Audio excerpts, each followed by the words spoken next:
Bahkan seorang bijak bertanya, apakah yang akan dibawa kembali kepada sangkan? Hanya dua, yaitu karma dan dharma, yaitu perbuatan kita dan dharma kita. Demikian yang bisa kami sampaikan pemirsa Bali TV. Barangkali di dalam Idona Lingsir dari Si Agung menyampaikan pemahaman tentang galungan, ada yang tidak berkenan atau ada yang keluar tidak sesuai, sekalipun sudah menjadi sulinggi, sebagaimana tadi kebenaran hanya ada pada Tuhan, pada kita terkandung kesalahan.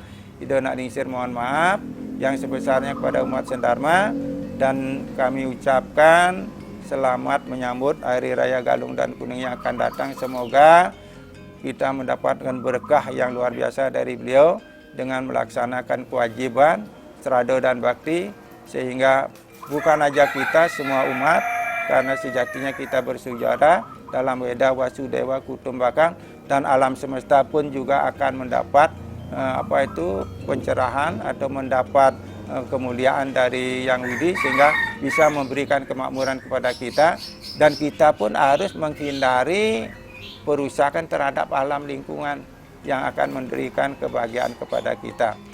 Demikian yang bisa kami sampaikan. Sebagai akhir kata, mari kita ingatkan kembali pesan Ibu, jangan lupa memakai masker, jangan lupa menjaga jarak, jangan lupa mencuci tangan di air mengalir dengan sabun, dan selalu menjauhi kerumunan. Semoga hidup kita atau kita terhindar, yang lain juga terhindar dari virus COVID-19.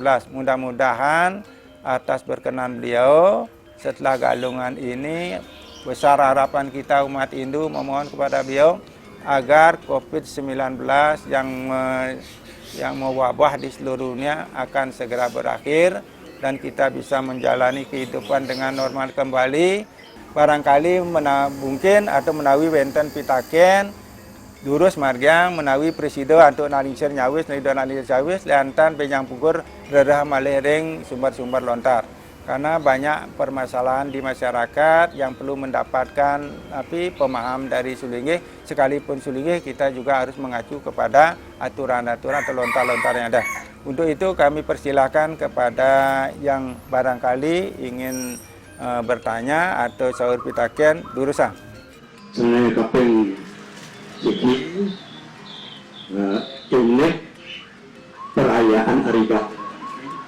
Sejarah ini kita tahu nih, kapan dimulai ini perayaan Hari Raya Galungan ini di Bali.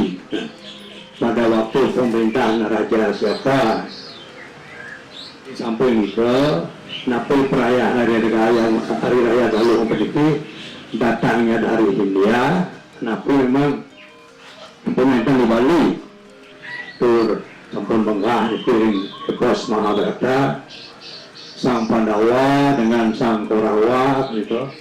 Pandawa adalah simbol Dharma, Kaurawa adalah simbol Dharma. Terus di Bali tentang harus cerita tentang Calanaran. Di sana terjadi juga pertempuran antara Dharma dengan Dharma. Dalam diri kita pun pikiran baik dan pikiran buruk, jadi selalu bergerak dan selalu bertempur dalam diri kita ini, dan terus menerus tidak ada yang kalah menang ya. Seperti api ini menurut agama Hindu nih, wenten Dharma harus menang, wenten tidak ada kalah menang. Karena pertama galung kapan dimulai, datangnya dari India atau dari mana. Yang kedua ada Dharma melawan Adharma yang diwujudkan dalam Bratayuda dan juga dalam Calonarang. Calonarang peperangan. Nah, untuk yang pertama indik galungan sesuai dengan manut ring Purana Bali itu dimulai tahun 804 Saka. Tahun 804 Masehi itu bukan Saka. Nah, terus di tahun Sakanya ditambah lagi 78. Nah, itu pada itu mungkin ke saat kerajaan di Bali itu dalam tahun 800-an atau 1800-an itu keadaan Bali kuno belum kemasukan Majapahit mungkin ya. Nah, terus datangnya dari India, Ini di Weda pun juga datangnya galungan itu, kemenangan Dharma itu, fungsi apa itu, intinya kemenangan Dharma itu tetap bersumber dari India sebagaimana disampaikan tadi, yaitu Bratayuda dengan apa, Pandawa dengan Kaurawa. Tapi karena dimasuki oleh budaya lokal Hindu Bali, maka jadilah dia galungan yang sesuai kita laksanakan di Bali. Itu pun mengambil dari lontar-lontar yang bersumber dari Weda. Karena Weda itu tidak mungkin akan menjelaskan semua itu tanpa disadur melalui lontar-lontar yang kita pahami di Bali atau lontar-lontar yang kita pakai acuan di Bali. Nah, itu jadi sekitar tahun 804 itu dimulai, 804 Masehi galungan di Bali berlanjut. Sedangkan di Jawa sebelum itu sudah diadakan, sudah pernah dilaksanakan galungan itu.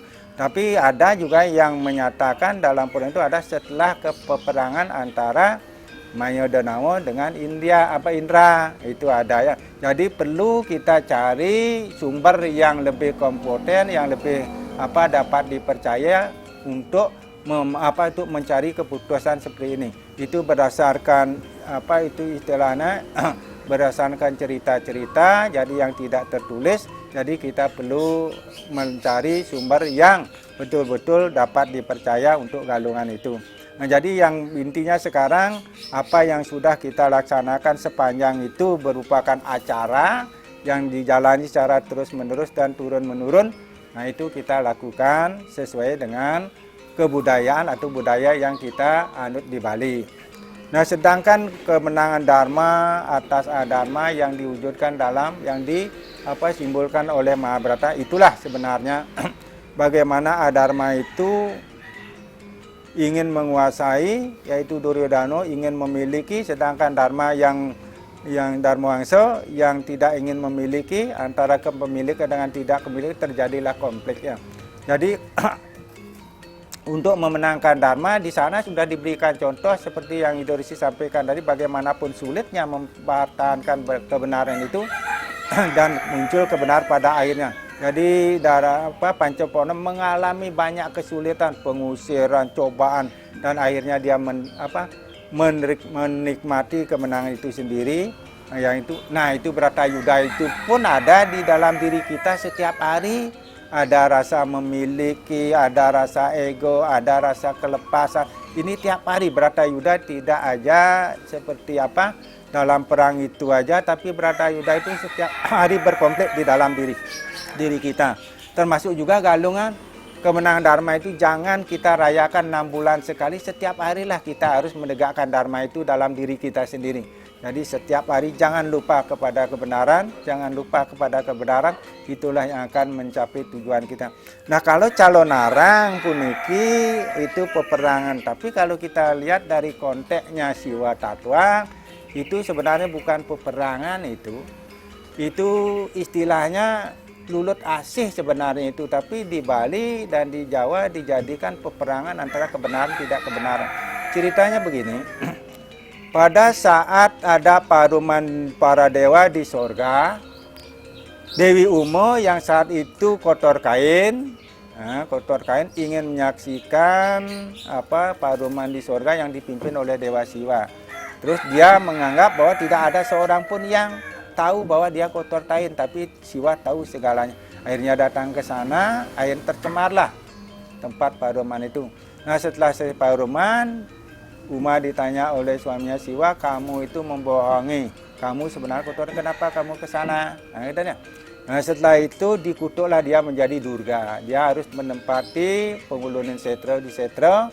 Di sanalah dia memurti dari Panco Durga, ya, putih barat dan sebagainya. Nah, ini kesuwen-suwen ide Betara Siwa kepingin puniki ketemu sareng ide Rabi Betari Durga yang ada di setra.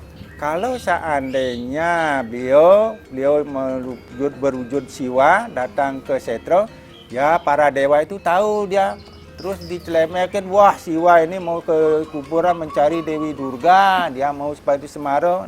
Ini terus beberapa kali sudah diketahui, akhirnya melubahlah beliau jadi Barong Bangkal. Nah, dari Barong puniki ketemu Dewi Durga adalah ingin sulut asih, bertemu kasih.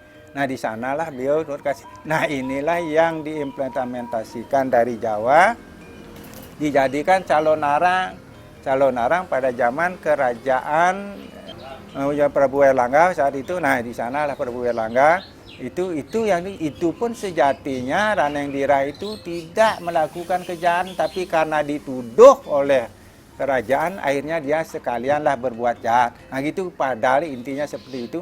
Tapi faktanya sekarang yang dipakai cerita itu adalah perseteruan antara kebenaran dengan ketidakbenaran. Itu yang ngetren di masyarakat. Jadi seperti itulah ceritanya. Jadi intinya Galungan itu diawali dengan kalau di Bali yang dipakai acuan adalah Lontar Usana Bali, yaitu pada tahun 804 pemerintah kerajaan siap waktu itu, karena banyak raja sebelum kerajaan Majapahit ke Bali. Artinya saat itulah dimulai Galungan. Secara pasti memang belum ada yang kita anggap yang pas karena masih mengumpulkan bukti-bukti yang barangkali ke depan mungkin ada ada namanya sarjana kebudayaan dan lain sebagainya akan mencari sesuatu yang tepat untuk diberikan pemahaman kepada umat kita semua. Saya kira begitu. Asapuniko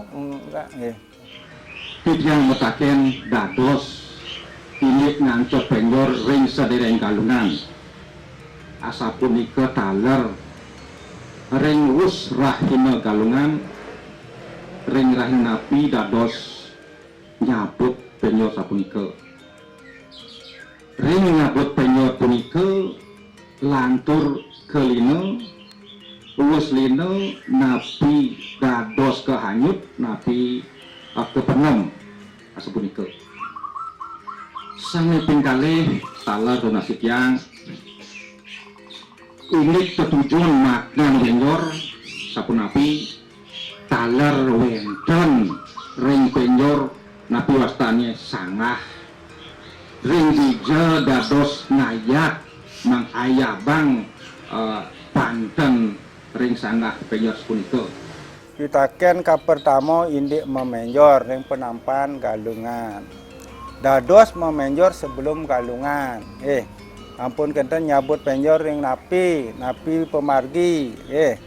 Niki len sekadi punika wau sane bawa sang dona lisir sane patut disampun wus bagian beliau kalau ring penampan Galungan. Napi mawin sapunika tidak kalau itulah sudah kita bisa mengalahkan Buto Tiga. Terus pun napi sane kadang-kadang sebelum Galungan. Tengene sebelum penampan sudah memenjor. Nah ini kalau kita lihat dari tatonya jelas salah, tapi tapi kalau lihat dari konteks sosialnya kebiasaan itu ya sudah berlaku juga, jadi itu bisa saja. Tapi kalau bisa yang dado santuk sampun melanggar tato, kan? Pangten irago melaksana yanyo niku sia-sia karena tidak manut tato, Yanya yang satwika adalah yanya yang manut dengan tato sesuai dengan aturan yang diarahkan.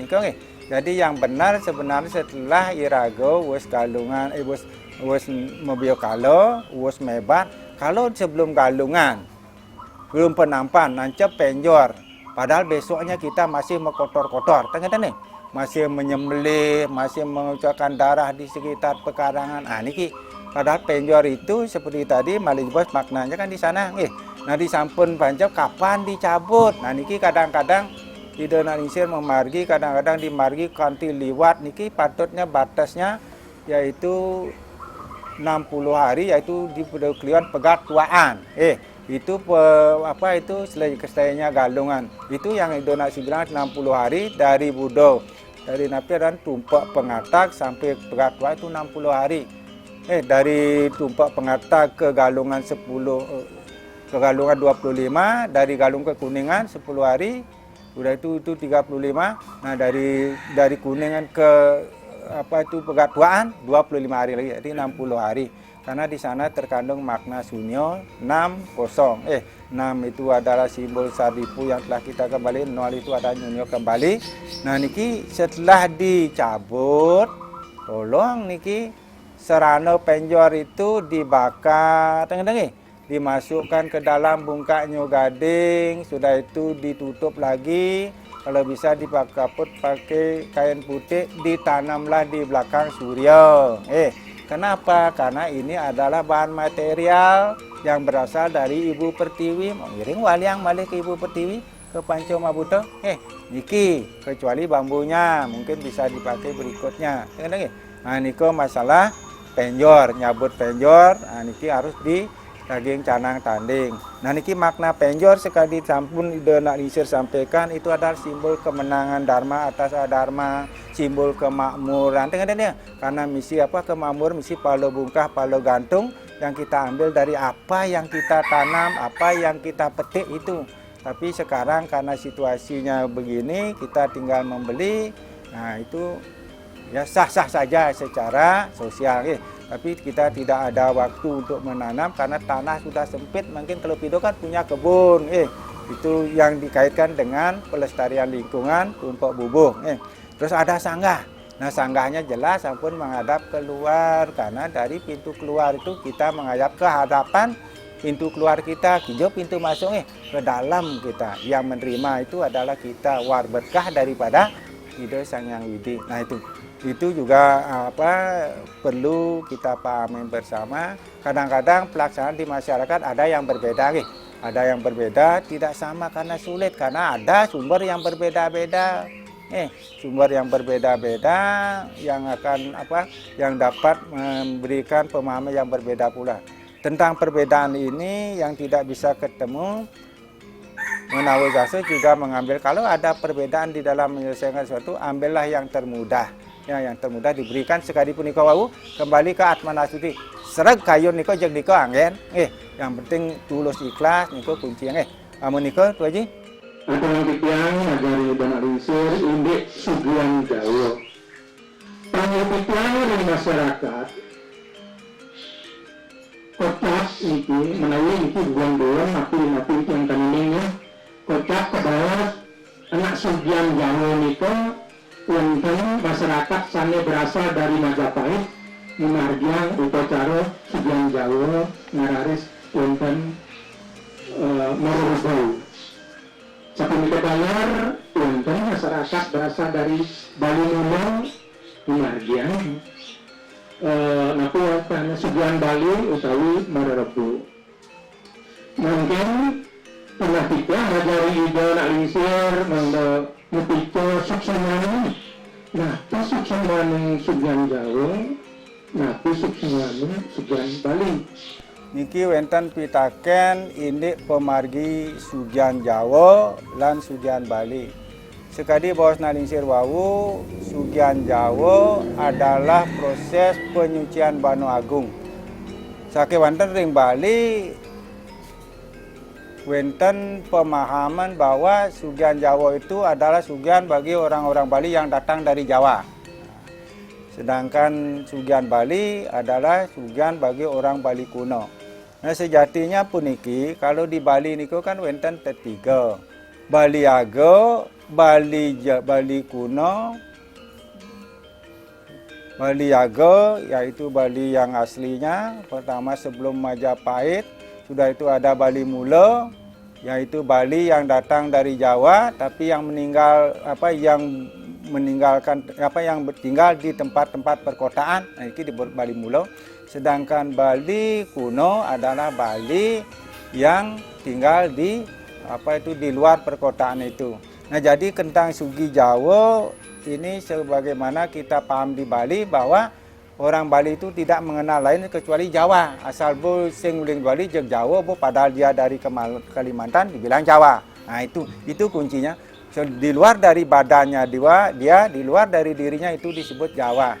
Itulah makanya pada saat Sugi Jawa itu perbuan atau penyucian Bano Agung disebutlah Sugian Jawa karena dianggap dari luar badannya sendiri. Sedangkan Sugi Bali itu adalah sugian Bali yang seharusnya penyucian pada diri sendiri setelah Bano Agung diri sendiri juga, karena sejatinya adalah Bano Agung itu adalah Bano Alit itu adalah sama dengan Bano Agung. Jadi harus dia mendapat penyucian. Nah, bagaimana dengan umat yang melaksanakan Sugihan Bali juga tidak serempak, Sugihan Jawa tidak serempak. Nah, kembali kepada tradisi. Sebagaimana Empu Kuturan dulu membawa ajaran, kalau tidak ditaati oleh yang lain yang di pegunungan umpamanya, tidak mengaben dengan pembakaran mayat juga tidak dilarang. Jadi berjalan sesuai dengan keyakinannya. Nah, di Bali pun juga gitu, kita di perkotaan juga yang meyakini Sugihan Bali itu berdasarkan turun-temurun dari leluhurnya dia laksanakan. Nah, jadi kadang-kadang itu tidak sama. Tidak sama harus Sugihan Jawa itu dipaksakan untuk dilakukan oleh yang dilaksanakan oleh Sugihan Bali, tidak. Jadi berdasarkan kesepakatan, berdasarkan adat yang sudah berlaku seperti itu. Jadi kalau Sugihan Jawa itu diwujud nyatakan dengan melaksanakan perbuatan di pura-pura, di pelinggi-pelinggi semua itu. Karena Buana Agung lah Tuhan dalam konteks Buana Agung. Sedangkan dalam diri kita itu adalah Tuhan dalam konteks personal. Jadi pada diri kita itu dilaksanakan Sugihan Bali dengan simbolnya yaitu Nata Biokalo penyucian gitu ya. Jadi masalah Sugihan Jawa dan Sugihan Bali itu cuma ada perbedaan masalah persepsi aja. Padahal intinya itu yang benar adalah penyucian Buana Agung dan penyucian Buana Alit. Yang dinyatakan ada sugihan orang yang berasal dari Jawa, sampai saat ini belum ada yang menyatakan lontar ataupun kitab suci ataupun kesepakatan yang menyatakan seperti itu. Jadi intinya adalah penyucian Buana Agung dan Buana Alit.